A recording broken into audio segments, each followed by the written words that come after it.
Entre escrever um livro e conversar com vocês, hoje nós decidimos conversar com vocês. E nossa conversa de hoje é sobre os desviados. Doutor Carlos, nós recebemos alguns comentários questionando sobre o vídeo sobre os atalhos da advocacia. E o pessoal questionava se realmente você não recebeu nenhuma proposta ou algo parecido para fazer atalhos na sua advocacia. É, doutora, o pessoal gosta de ver o fogo no parquinho, não é? Gosto, gosto. Vamos lá. Eh, Acho que a maioria aqui sabe que eu tive uma experiência de corregedoria tanto no Conselho Nacional de Justiça quanto na Corregedoria Geral da Justiça Federal. E nesse trabalho, eu tive a oportunidade de fazer 17 inspeções em loco, né, e eu tive contato com situações que realmente eram bastante complicadas. Isso sem contar o trabalho do dia a dia na corregedoria aqui em Brasília. Então a gente cria uma percepção muito mais aguçada. Mas na advocacia, depois que eu vim para a advocacia, eu me deparei com uma situação bastante constrangedora, eu diria. Não posso dizer para a senhora que alguém chegou e disse abertamente que, mas por conta dessa experiência, a gente sabe o modus operandi e foi uma situação que eu tive a certeza de que aquilo ali era uma tentativa de oferecimento de um atalho. Gente, eu fiquei curiosa agora. Como é que foi essa abordagem? É num tribunal qualquer do Brasil, tramitava um processo em que uma grande empresa, uma empresa de ônibus, uma grande empresa de ônibus, ela tinha uma garagem num local mais afastado, né, e aí apareceu alguém dizendo que era dono de parte daquele terreno. Hum. E aí entra na justiça para reivindicar aquele terreno, e aí ganha na justiça, um modus operandi que a gente já viu em algumas situações. Sim. Quando eu entrei no caso, essa empresa, muito embora a área questionada correspondesse só a 10% daquele imóvel dela, o juiz determinou que ela desocupasse todo o imóvel, imóvel grande, eram 50.000 metros quadrados aproximadamente, e aí tinha garagem, oficina, tudo isso. Se acontece aquilo, a empresa acaba, Sim. né, do dia para a noite. E aí a gente vai pesquisar, vai ver que a pessoa que deu entrada naquela ação, a pessoa que não tinha condição de ser dona do terreno daquele, o famoso laranja. Pois bem, quando eu entro no processo, eh, a situação era essa. Em primeiro grau, a empresa perdeu e o processo estava em segundo grau, já em grau de embargo de declaração, já fase bastante adiantada. E caiu na mão de um desembargador que eu já sabia que, se, digamos assim, se falava muito, muitas queixas na corregedoria, Sim. tudo isso. E aí o que é que acontecia? O processo ia para a pauta, saía da pauta. Ia para a pauta, saía da pauta. Pedimos audiência, já tinha ido para a pauta umas 5 vezes. E só para esclarecer, incluía na pauta e retirava da pauta sem pedido da Sem pedidos, de ninguém. nada, de ninguém. Um procedimento que não é muito usual. Sim. E fui até ele. E aí, doutora, é mais ou menos o meu nicho de advocacia, isso é uma coisa até estratégica, né. Eu entrei nesse processo por conta da minha experiência em corregedoria, porque o advogado da outra parte, ou melhor, o advogado que me antecedeu, tinha certeza que aquilo ali tinha coisa errada. E aí procurou um advogado que tivesse experiência nisso. Pois bem, é aí que está o questionamento pessoal, né. Como é que você faz quando você chega diante de alguém que você sabe que pode estar ali uma pessoa desviada, digamos assim, do bom caminho, né. Sim. Pois bem, eu fui até lá, e aí, obviamente, uma conversa cordial, e eu disse: "Olha, desembargador, o senhor veja, esse caso aqui, ele parece muito com o caso tal que ocorreu, que houve uma fraude, e por conta disso eu entrei aqui nesse caso, porque tenho uma experiência de corregedoria, né, mas obviamente não no tom de ameaçar ele, Sim. né. Era aquela conversa como se o problema fosse em outro lugar. E a empresa realmente tem um compliance muito forte, a empresa se blinda de todas as formas e por conta dessa experiência que eu tenho, eu tô aqui trabalhando nesse caso, tá ali: "Ah, muito bom, interessante e tal". Conversamos ali sobre o caso, pois bem, 2 dias depois que eu saí de lá, o processo vai pra pauta, De novo. de novo. Processo retirado de pauta. Mais uma vez. Mais uma vez. Aí disse: "Bom", fui lá. Quando eu fui lá, ele disse: "Ah, doutor, o senhor não precisa nem marcar quando eu quiser vir aqui. O Hum, senhor", ele já tinha me dado o celular pessoal dele, mas eu não, "pode entrar em contato direto comigo por celular, a gente marca para conversar". Eu disse: "Olha, desembargador, realmente eu prefiro conversar aqui na sede do tribunal, tal". E foi outra conversa: "Olha, desembargador, obviamente que isso não tem nada a ver com o senhor, mas eu estou sendo pressionado pelo meu cliente para fazer uma reclamação na corregedoria por conta de decisões anteriores, mas eu parto do princípio de que o juiz tem liberdade para decidir e tal". Pois bem, foram as 3 conversas, e aí cada vez eu ia sendo mais incisivo no sentido de que ia levar a coisa para outro patamar, até que ele julgou, e julgou conforme o direito, e a gente conseguiu reverter a situação. Não, muitas vezes, doutor, isso é bom que se diga, muitas vezes as pessoas, como eu disse lá no vídeo dos atalhos, têm uma percepção tanto quanto equivocada. Posso dizer para a senhora que isso é uma isso é uma coisa que não é regra, não é regra, realmente não é regra. Agora, como dizia o ministro Marco Aurélio, do Supremo Tribunal Federal, ministro aposentado, num processo judicial, ninguém fica satisfeito. Ou verdade. melhor, num processo judicial, alguém sempre fica insatisfeito. Uma das partes ou as Ou duas. as 2. Então, quando a gente não tem nossos interesses atendidos, nós temos a tendência de procurar justificativas para aquilo.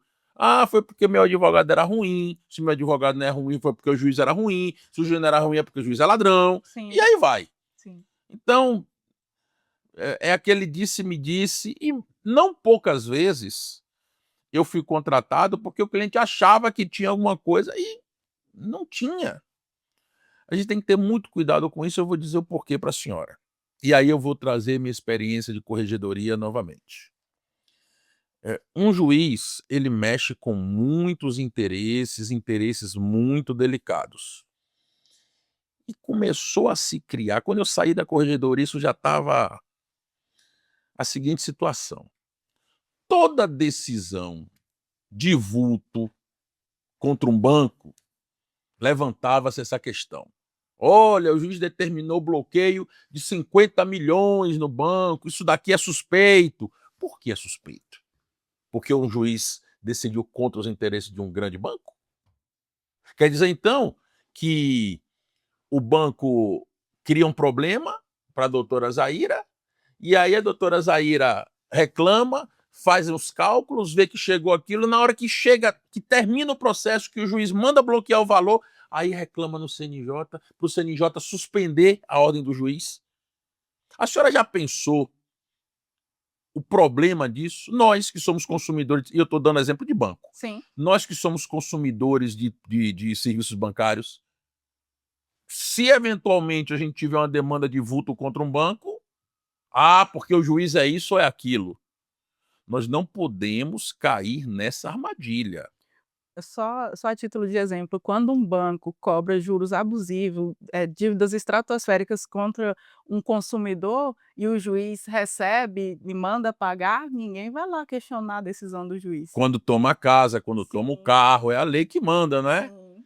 E aí quando vem uma decisão dessa, aí tem uma tabelinha com a imprensa, bota num jornal, tem um poderio financeiro grande. Eu estava calejado de chegar a reclamação: "Olha isso daqui, o que é que o juiz fez?". Aí eu ia olhar o processo, eu ia olhar o processo: "Espera aí, tá aqui, esse juiz decidiu dessa forma, esse desembargador confirmou, e agora outro juiz que está na execução está mandando. Onde é que está o problema aqui? Onde é que está o problema aqui? O processo não vai acabar nunca? Já tive a oportunidade de ver situações em que, por conta do valor que estava envolvido, suspeita-se que pode estar acontecendo alguma coisa. Por que isso? E quando olha o processo, ele tramitou normalmente, com a aplicação normal do direito. É, e aí, doutora, a gente a gente fica com o faro aguçado. A gente sabe a situação em que, a coisa não caminhou. Ou se pula uma etapa, né, ou se tem uma decisão muito sucinta, ou se o mesmo juiz está oficiando há muito tempo, da mesma forma, cerceando a defesa aqui e ali. Ou então, antes que estejam esgotados todos os meios, ele já ameaça de prisão. Enfim, é uma série de sintomas que podem levar ao entendimento de que ali tem alguma coisa errada. Mas, por si, o O vulto valor. econômico daquela decisão não pode ser critério para isso. Sob pena de criarmos uma legião de juízes medrosos. Uhum. Olha, não vou conceder isso daqui, não, porque a corregedoria vem em cima de mim. Não, não pode ser assim. Nós temos que. Por isso que eu digo sempre, por isso que eu disse naquele vídeo e reitero nesse. Sempre vai ter alguém insatisfeito no processo, mas a gente não pode partir do pressuposto de que tudo que nos desagrada tem alguma coisa que está ali errada. Vamos fazer o seguinte raciocínio, que era o raciocínio que eu fazia quando estava na corregedoria. Olha, essa decisão aqui é suspeita. Então tá, bota aqui no papel por que ela é suspeita. Bota aqui no papel. O que foi que aconteceu? O que está fugindo do normal do judiciário? O que é que tá. Aí a pessoa não sabia o que dizer. Ah, não, é porque o valor é alto. Ah, não, é porque essa decisão aqui foi contra mim. Sim, mas a decisão tem que ser contra alguém, né? Ou contra os dois, eventualmente, um pouquinho. Sim. Por quê? Só porque você perdeu?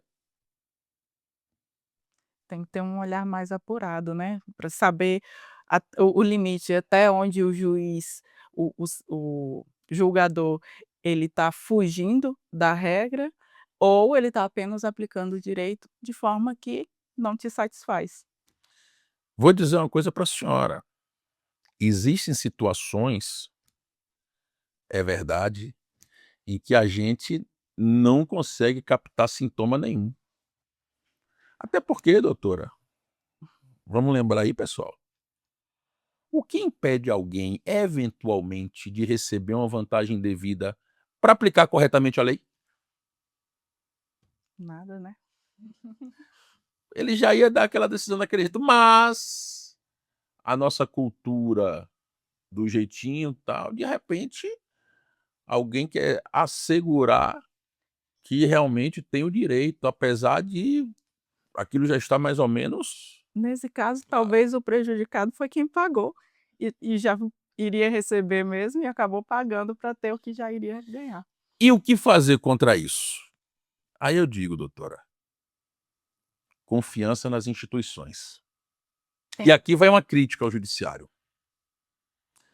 Hoje, hoje, nós não temos certeza de nada. A advocacia meio que virou uma loteria, porque hoje o direito está de um jeito, Sim, amanhã está de outro. segurança Quem jurídica tem razão, quem não tem, a quase gente não nada. sabe.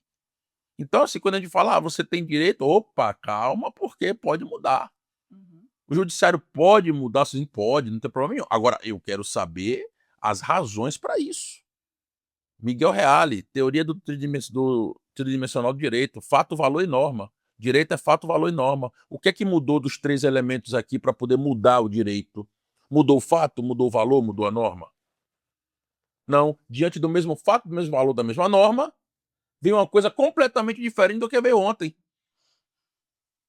Mudei meu entendimento. Supremo Tribunal Federal, hoje, vou dar só um exemplo, não pode prender antes do trânsito em julgado. Amanhã, pode prender antes do trânsito em julgado. Depois, não pode mais. Agora pode de novo. Quando é que isso acaba? A gente não sabe. fato, valor e norma, não mudou nada, Só o entendimento de quem só o está julgando. entendimento. Então, como a gente não tem uma segurança jurídica e me incomoda dizer isso, mas como a gente não consegue confiar nas instituições, Uhum. né, como é que eu sei que eu vou ganhar essa causa? Ah, mas a jurisprudência é toda favorável a mim. E aí? Quem garante que não vai mudar o entendimento jurisprudencial logo na sua vez? E aí, quem tem essa cultura, quem procura, quem tende a procurar uma facilidade, vai procurar de qualquer jeito. Sim, Não porque não tem o direito, mas sim porque não sabe o que é que vai acontecer. se esse direito vai ser aplicado realmente. Quando a gente diz que o judiciário precisa ser transparente, também é transparente em relação a isso. Eu dei o exemplo aqui do Supremo Tribunal Federal com a mesma composição. Não, agora pensou diferente. Mudou o quê? As partes? Olha o problema. Decisões casuísticas. Pois é. Nós estamos migrando para um direito de precedentes, mas a gente não consegue fazer isso, porque nós não temos segurança jurídica. Complicado, tá complicado. Então, infelizmente, enquanto for assim, nós vamos ter pessoas procurando facilidades e, eventualmente, podemos ter pessoas dispostas a vender, a fazer a dificuldade para vender a facilidade. Mas é nosso dia a dia. É o que temos para hoje. É. Que conversa maravilhosa, doutor Carlos. Esse episódio ficou muito bom. Espero que vocês também tenham gostado. E para acompanhar os próximos episódios, se inscreva no nosso canal e aguarde o próximo vídeo. Estaremos lá.